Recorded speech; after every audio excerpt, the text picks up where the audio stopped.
Hello friends, जय माँ बगला हूँ यादवा से। पता है, पूरी जगह पे खड़बड़ मची है, पूरी पॉलिटिक्स में भूचाल आया हुआ है। किसको संभाले, किसको पकड़े, किसको रखे, क्या करे क्या ना करे। सब बकायदा बरोबर जिस तरह से ताले फूके जा रहे हैं ना, उस तरह से सबका काम हो रहा है। मैं अघोरी हूँ, विद्या देवी हूँ मैं। अगर मैंने एक बार जीतने की बात ठान ली ना, तो मैं जीत के ही रहती हूँ। ऐसी बात है। 24 घंटे तालों का काम चालू है। मुझे हारना पसंद ही नहीं है, ये बात याद रखो। और एक और बात सबको बोलूँगी कि मुझे आप लोग हरा भी नहीं सकते। टॉपर हूँ मैं, नंबर 1। अगर किसी ने मेरा दिल जीत लिया ना, तो उसको राजा बनाने का दम रखती हूँ। लेकिन अगर किसी ने मेरे को जरा सी किसी की बात बुरी लग गई ना, उसको फिर जब तक कि मैं ऊपर नहीं पहुँचाऊँगी तब तक शांत नहीं बैठूँगी। ऐसी बात है। आपको पता है, मैं वसई में रहती थी। वहाँ पे मैंने वो घर बहुत मेहनत से लिया था, बहुत मेहनत से, बहुत मेहनत की थी। बगलामुखी का जप किया था, सब किया था, बहुत मेहनत की थी। वो घर लिया। उस घर को खाली कराने के कुछ लोग हमारे ही घर के थे, क्योंकि हमारे पूरे ख़ानदान में अगर कोई बंगले में रहा है तो विद्या देवी रही है। बाकी कोई आज तक बंगले में नहीं रहा है। सब कोई चौल में या कोई इसमें रहते, रहा नहीं है। फर्स्ट लड़की हूँ जो मैं अपने पूरे ख़ानदान में अघोरी बनी हूँ, और फर्स्ट लड़की हूँ जो मैं इतने सारे काम करके दिखा रही हूँ और ये सब कर रही हूँ। तो हमारे यहाँ कोई नहीं किया।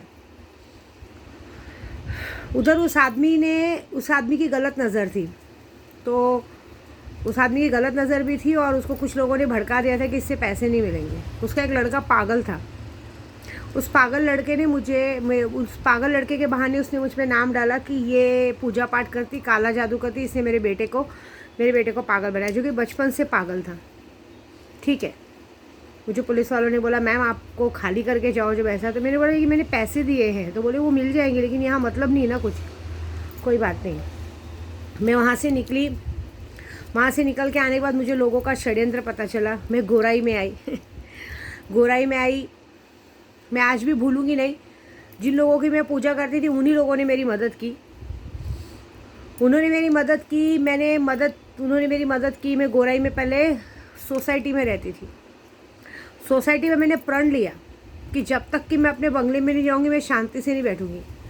मात्र 7 महीने में मैं अपने बंगले में गई हूँ, इतनी जिद्दी थी। और जिन लोगों ने मेरे षड्यंत्र करके मुझे निकाला था ना बंगले से, वो लोग ये समझ नहीं पाते थे कि इसके लिए हम कितना भी खड्डा खोदते, लेकिन तो भी इसके लिए, क्योंकि सोसाइटी में भी जो घर था बंगले से कम नहीं था।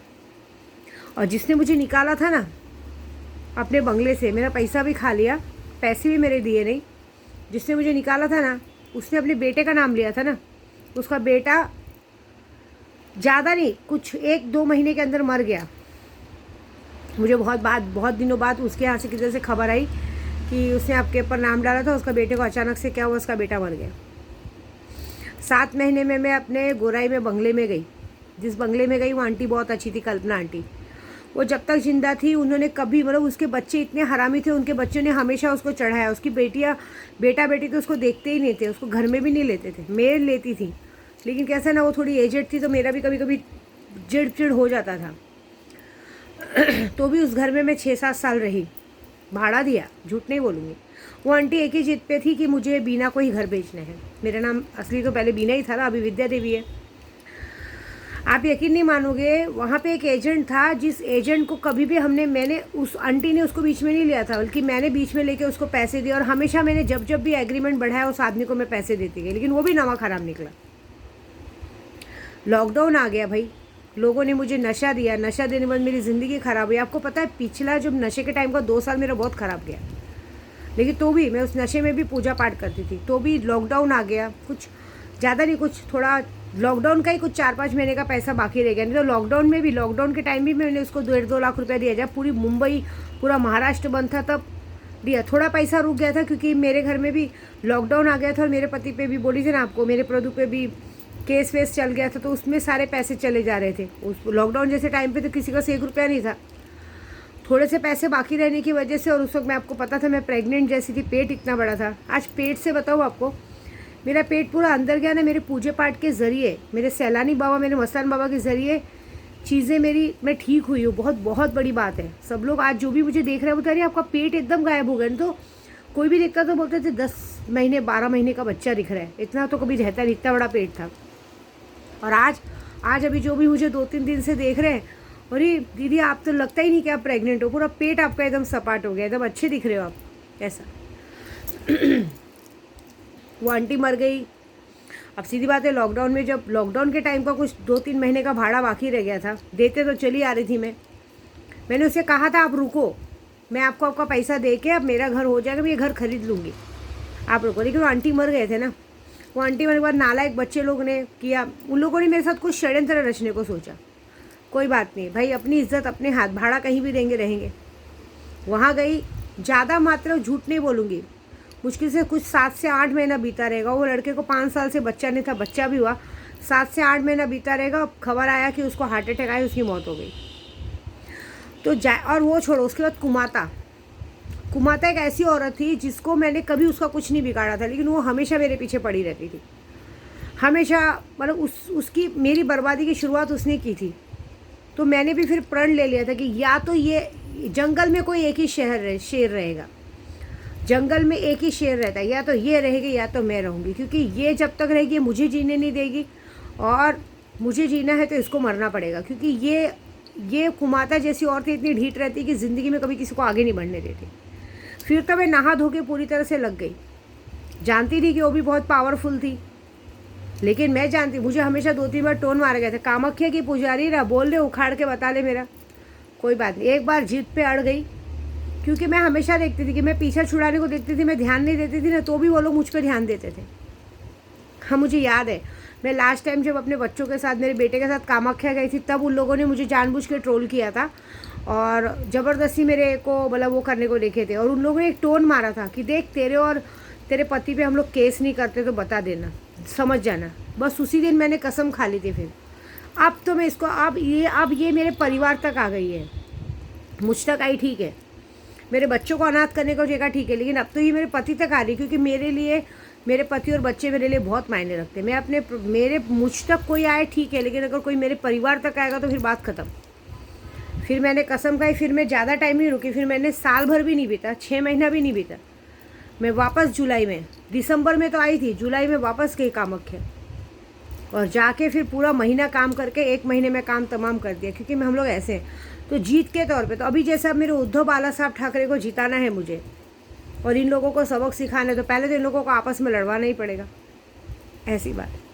मैं शक्तियों से काम करती हूँ, इससे मैं सबको ये कहती हूँ, अगर आपको मेरे दिल में नहीं तो दिमाग में जगह मत लो, क्योंकि अगर आपने मेरे दिमाग में जगह ले ली तो ये बात याद रखना कि फिर जब तक मैं आपका काम तमाम ना कर दूँ, मैं आपका पीछा नहीं छोड़ूंगी। क्योंकि मैं एक अघोरी हूँ, और पावरफुल अघोरी हूँ। मैं उन अघोरियों में से हूँ कि अगर मैंने चाह लिया कि तुम्हारे पूरे बदन पे कीड़े घूमे तो घूमेंगे, अगर हमने चाह लिया कि तुमको दुनिया में कोई नहीं पूछे तो नहीं पूछेगा। ये बात याद रखना। मैं बहुत बेकार हूँ ये मामले में, और इस मामले में मुझे कोई पिछड़ा नहीं सकता, कोई नहीं।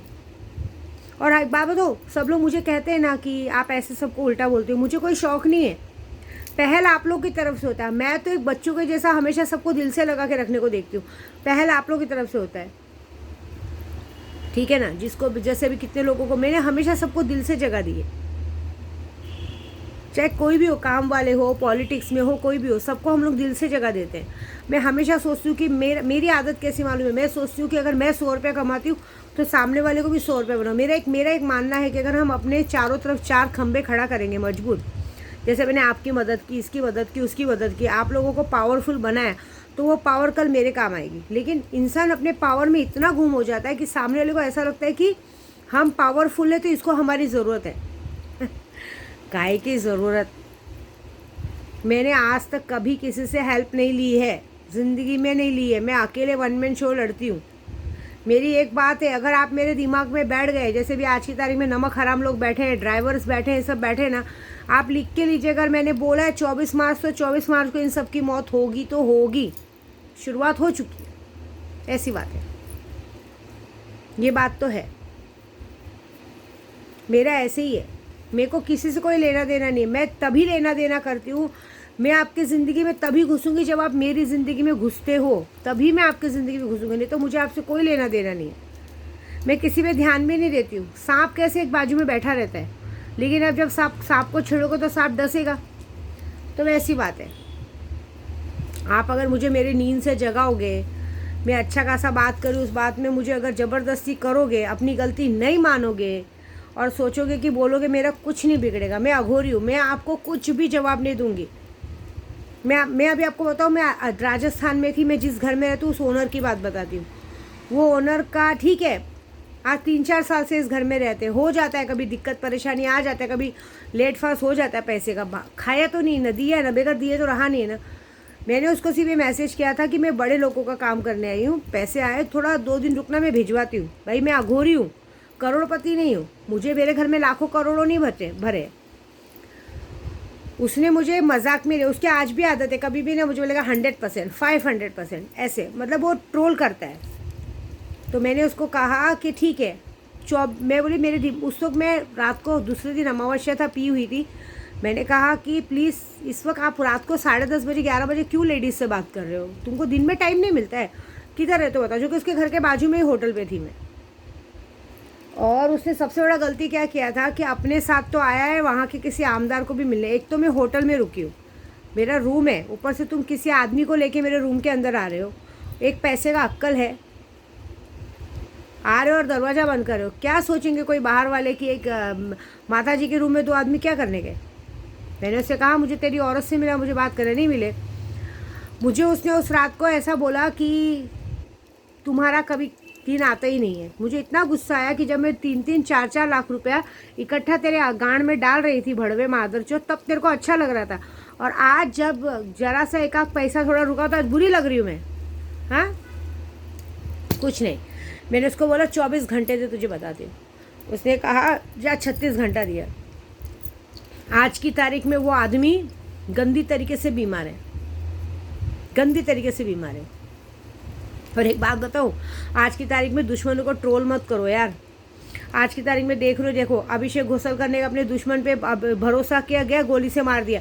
पहले प्यार से लाइव वीडियो बनाए, अभी आज की तारीख में कोई गोली तो नहीं मारेगा, लेकिन अभी आप किसी के घर पे प्यार से जा रहे हो, बैठ रहे हो, आदमी ने आपको चाय दिया, पानी दिया, जहर डाल के दे दिया, हार्ट अटैक आ गए, मर गए, बोलेंगे मर गए। ऐसा होता है। किसी के घर पे जाओ भी तो सोच के जाओ, क्योंकि आप लोग सबको इतना उल्टा बोलते हो, इतना ट्रोल करते हो कि सामने वाला आपके साथ कभी भी कुछ भी कर देगा, आपको पता नहीं चलेगा। और विद्या देवी को तो ये सब करने की ज़रूरत नहीं है। विद्या देवी तो ऐसे काम करेगी ना जो आप सोच भी नहीं सकते, याद रखना। मैं तो सीधा मारण क्रिया करूँगी। देखो मेरे को 2-3 जनों ने कल दिमाग पे लगे, मैंने उनको कुछ जवाब नहीं दिया, मेरे व्हाट्सएप पे ओके करके भेजा। जब मैं ओके करके भेज दी तो समझ जाना आपका मारण क्रिया शुरू हो गया। देखो क्या होगा। 2-3 लोगों ने मुझे बीच में बोला माता जी अरे आप ऐसे बोल रहे, ऐसे बोल रहे। एक को तो पूरा बॉडी में पूरे गंदे निशान आ गए, एक का तो पूरा रिपोर्ट ही ऐसा आया कि डॉक्टर ने ऐसा बोल दिया। ऐसा हो जाएगा। मैं इतना ही बोलूँगी, शॉर्टकट वाली बात सच बोलूँ तो आप मुझसे नहीं जीत सकते। आप प्यार से दिल जीतो।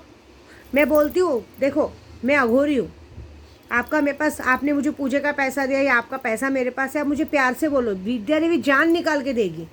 लेकिन अगर विद्या देवी की इमेज तक आए और इज्जत तक आए तो ये बात पक्की है, फिर आपके घर में कोई दिया जलाने वाला नहीं बचेगा, ये याद रखना। सिर्फ मैं फिर आपको नहीं, फिर आपके पीछे नहीं पड़ूंगी, आपके पूरे खानदान के पीछे पड़ूंगी, ये याद रखना। फिर जब तक कि आपका पूरा खानदान निपटेगा नहीं मैं छोड़ूंगी नहीं, ये बात पक्का लिख के रखना। क्योंकि मैं कभी किसी से ज़बरदस्ती नहीं करती हूँ। पूजा कराने आप लोग आते हो, सब आते हो, हम आप तक नहीं आते, ये बात याद रखो। क्योंकि मेरे आगे आप नहीं जीत सकते, मैं लिख के देती हूँ ना, आप मुझसे नहीं जीत सकते,